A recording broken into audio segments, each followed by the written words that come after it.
Alaska کے فوجی اڈے پہ دنیا کی دو سپر پاورز رشیا اور امریکہ کے جو پریزیڈنٹ ہیں ان کی ملاقات ہوئی مسلسل 3 گھنٹے تک۔ رشیا کے صدر ولیڈیمیر پوٹن اور امریکن صدر ڈونلڈ ٹرمپ کے درمیان یہ جو ملاقات ہوئی یہ تاریخ کے صفوں کا حصہ بن گئی ہے۔ دنیا میں اس وقت کوئی بھی ایکسپیکٹ نہیں کر رہا تھا کہ دنیا کے دو سپر پاورز ایسے بیٹھ کر مسلسل 3 سے 4 گھنٹے کی ملاقات کریں گے۔ کہ اس ملاقات کے اثرات دنیا کی معیشت، کرنسی مارکیٹ اور گلوبل بزنس تک پہنچ سکتے ہیں۔ یہ ملاقات کیوں اہم تھی؟ اس کا جواب تو یوکرین کی جنگ میں چھپا ہوا ہے۔ 2022 میں جب رشیا نے پہلی بار یوکرین پر حملہ کیا تو اس وقت یہ جنگ دنیا کے امن کے لیے سب سے بڑا خطرہ بن گئی تھی۔ ہزاروں جانیں ضائع ہو گئیں، لاکھوں لوگ بے گھر ہو گئے اور دنیا کی معیشت ایک دفعہ ہل کر رہ گئی۔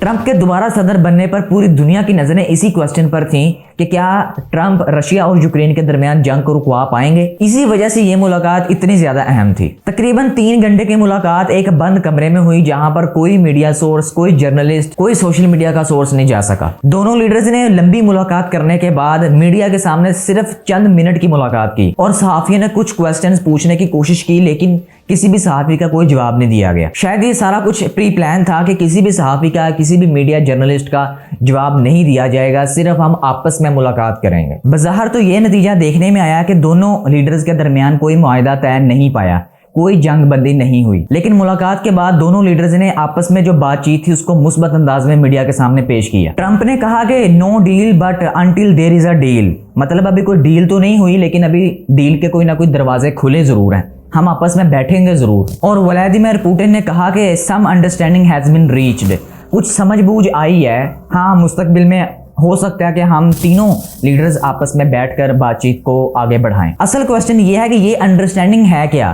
اگر تینوں لیڈرز کے درمیان ملاقات ہو جاتی ہے تو یہ نہ صرف جنگ کا رخ بدل سکتی ہے بلکہ دنیا کی طاقت کا توازن بھی برقرار رکھنے میں اہم کردار ادا کر سکتی ہے۔ سیکنڈ نمبر پر ہم بات کرتے ہیں تیل اور گیس کی۔ رشیا دنیا کا سب سے بڑا توانائی فراہم کرنے والا ملک ہے۔ یہ وہ ملک ہے جہاں سے دنیا کی سب سے زیادہ مقدار میں تیل اور گیس کی منتقلی دوسرے ممالک میں ہوتی ہے، لیکن رشیا اور یوکرین کی جنگ کے بعد یورپ نے رشیا سے تیل اور گیس لینا بند کر دیا تھا تقریباً۔ اس لیے جو عالمی مہنگائی تھی خاص طور پر تیل اور گیس کی وہ آسمان کو چھونے لگی تھی۔ اگر ٹرمپ اور پوٹن کے درمیان یہ ملاقات فیوچر میں مثبت نتائج سامنے لے کر آتی ہے تو ممکن ہے کہ یورپ دوبارہ سے رشیا سے تیل اور گیس لینا شروع کر دے اور پوری دنیا میں جو مہنگائی ہے وہ آہستہ آہستہ کنٹرول ہونا شروع ہو جائے۔ وہ کہتے ہیں کہ جتنی زیادہ چیز بکے گی اتنی سستی بکے گی، جتنی کم چیز بکے گی اتنی مہنگی بکے گی۔ اس کا مطلب یہ ہے کہ تیل اور گیس کی قیمتوں میں کمی آ سکتی ہے جس سے مہنگائی بھی کنٹرول ہو سکتی ہے۔ اس ملاقات کے درمیان کوئی ڈرامائی اعلان تو نہیں ہوا کہ رشیا کے صدر یا امریکہ کے صدر نے کوئی بہت بڑا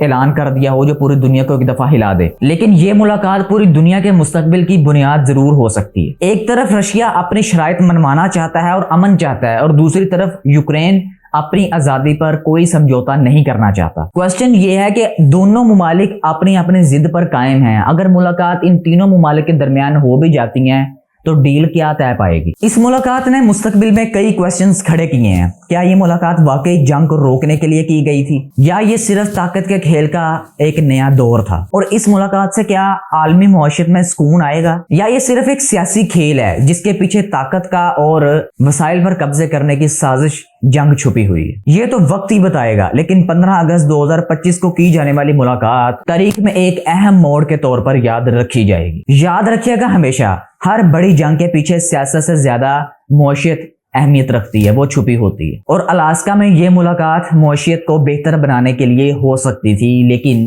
یہ تو وقت ہی بتائے گا۔ لیکن امریکن اسٹیٹ الاسکا میں یہ ملاقات معیشت کے بڑے فیصلوں کی شروعات ہو سکتی ہے۔